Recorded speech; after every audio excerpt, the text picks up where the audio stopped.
আসসালামু আলাইকুম। অনেক দিন পরে ভিডিওতে আসলাম।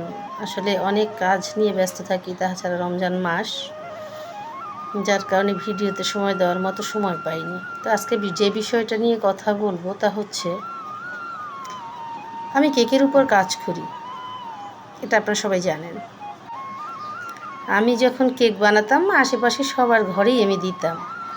তো কিছু মানুষ আছে, ওরা যখন আমি ফ্রি দিতাম তখন খেত, আমার কেক খুব ভালো লাগতো, পছন্দ করতো। কিন্তু কিছু একটা বিষয় তাদের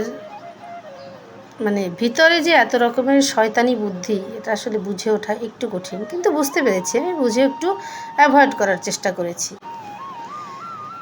তো সেই ভাবি আসলো আমার বাসায় কেক অর্ডার করার জন্য। তাকে দেখে জিজ্ঞেস করছে, আপনি কোথায় গিয়েছিলেন? বলল যে কেকের অর্ডার করতে গেলাম 4 তলায়। তো একজন প্রতিবেশী, সে বলল, এখানে কেন আপনি কেকের অর্ডার করবেন? কেক দরকার হলে দোকান থেকে আনবেন।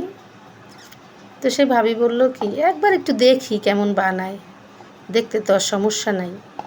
তো যাই হোক, ভাবি বিশ্বাসের উপর আমার কেক অর্ডার করলো। কেক খেয়ে তারা সবাই খুব খুশি এবং বলল যে ভাবি, আপনার কেকের টেস্ট অনেক অনেক আলাদা দোকানের থেকে, সত্যি খুব মজা। তো এখন আমি ওই মেয়েকে বলছি, আরে বাবা, তুমি দোকান থেকে আনো ভালো কথা, কিন্তু তোমার মতো স্বভাবের যারা, এটা কোন চরিত্রের বলতে পারো? তুমি একজন নারী, প্রথমত মেয়ে, তারপর নারী, তারপর মা, কিন্তু তোমার স্বভাবটা কোন স্তরের, এটা আমার প্রশ্ন।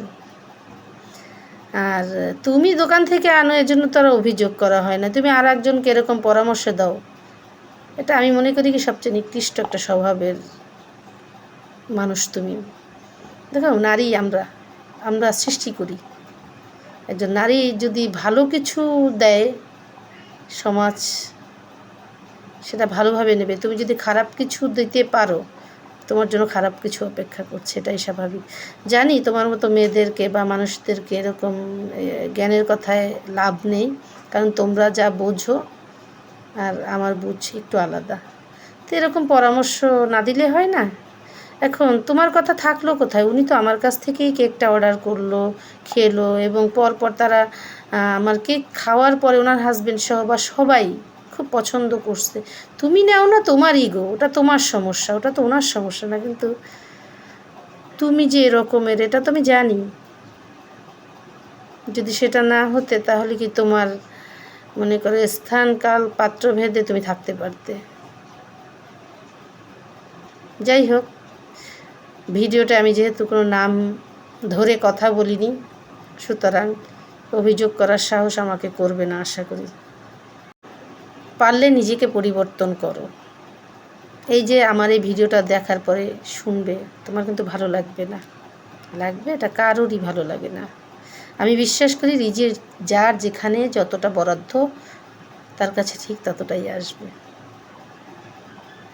শুধু শুধু পরনিন্দা পরচর্চা করে লাভ কি? মুনাফিকি করে লাভ কি?